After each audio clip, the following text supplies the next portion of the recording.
Hello, my name is Konstantin Baum. I'm a master of wine, and today I'm going to taste one of the best wines from Barolo, a region that is already known for a pretty high standard when it comes to winemaking. I'm going to open a bottle of the 2015 Barolo Gavarini Chiniera from Elio Grasso. So make sure that you stick around until the end for the tasting of this beauty.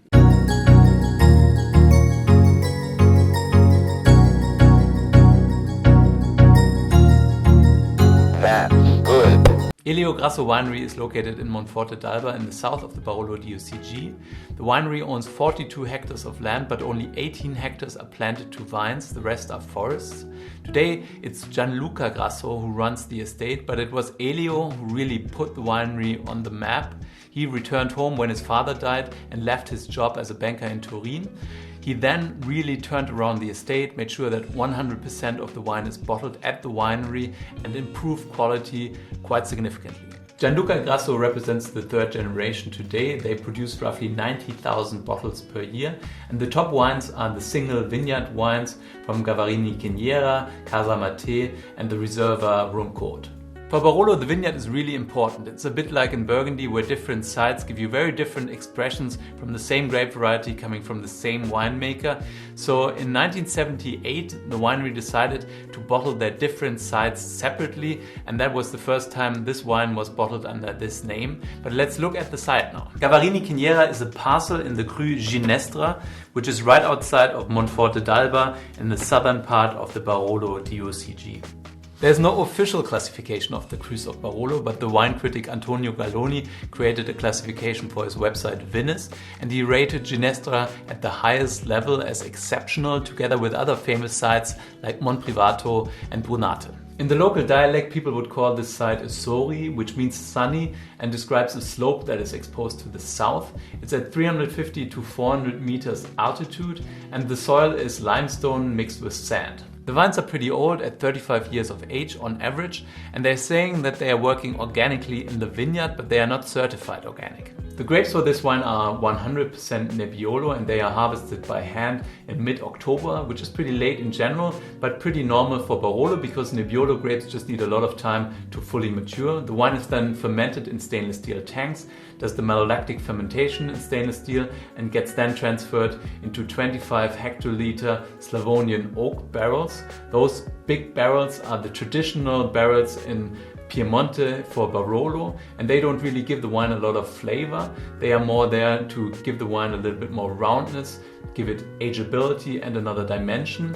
The winery also uses French oak barriques, but only for the Reserva wine. When it comes to grape varieties, their focus is clearly on Nebbiolo, but they also added Dolcetto and Barbera in the 1970s and 1980s. And they even planted Chardonnay in 1986.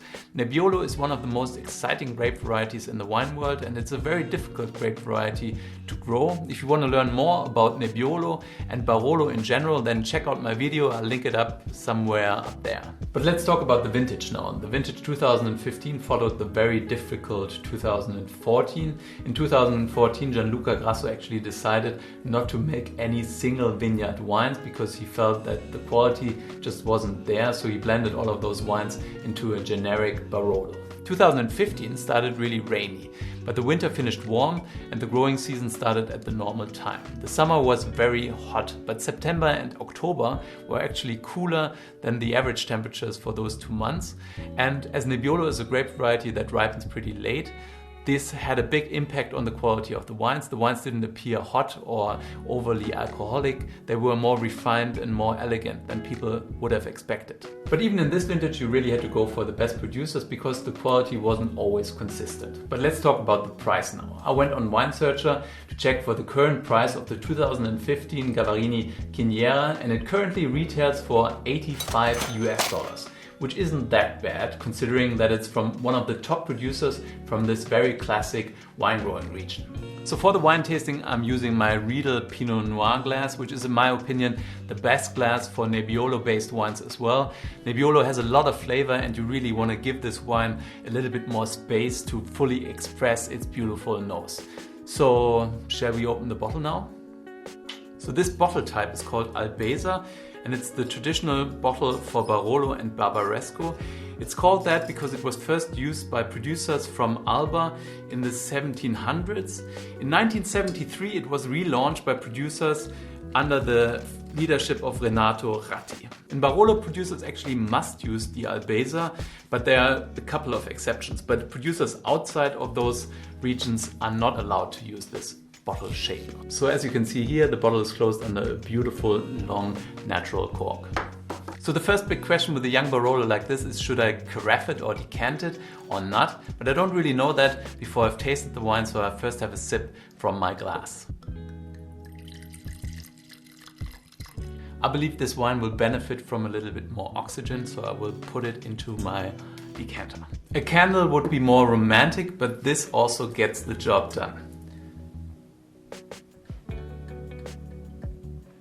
There isn't really any deposit here, so that's fine. So let's give this baby another chance. Barolo has a beautiful period when it's young and quite fresh, and it's obviously also beautiful when it's aged. But there's a period in between where it's kind of tricky and doesn't really open up. It's a bit like a teenager, so you really have to wake the wine up by decanting it, by exposing it to oxygen to get the best out of the wine. So the wine is very complex and elegant, with flavors of cherries, raspberries, violets, lavender, and also a little bit of licorice. It's not in your face at all, it's very harmonious and fine.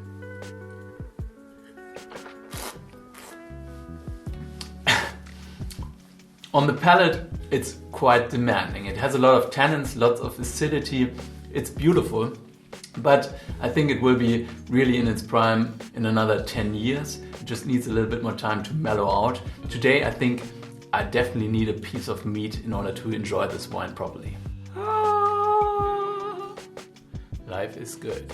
I wouldn't necessarily say that Barolo and duck breast are the most classic combo, but I felt like eating duck breast today, and my rationale behind this match was that the fat and the free protein of this medium fried duck breast would polish off the tannins and the acidity of the young Barolo, and the wine isn't really super concentrated, so it wouldn't necessarily overpower the bird. So let's see how it works.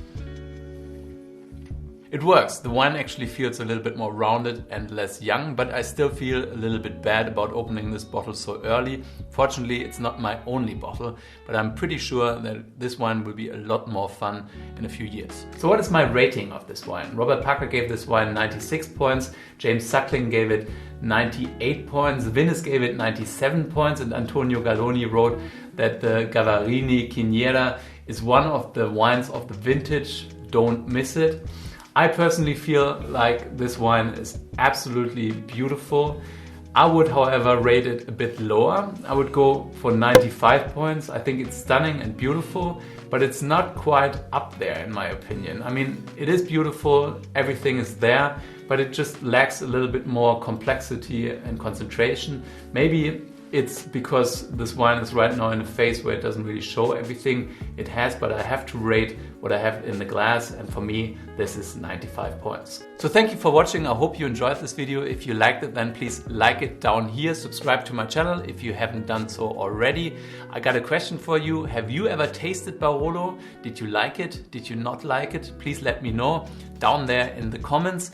I will stay hungry and you stay thirsty. Bye.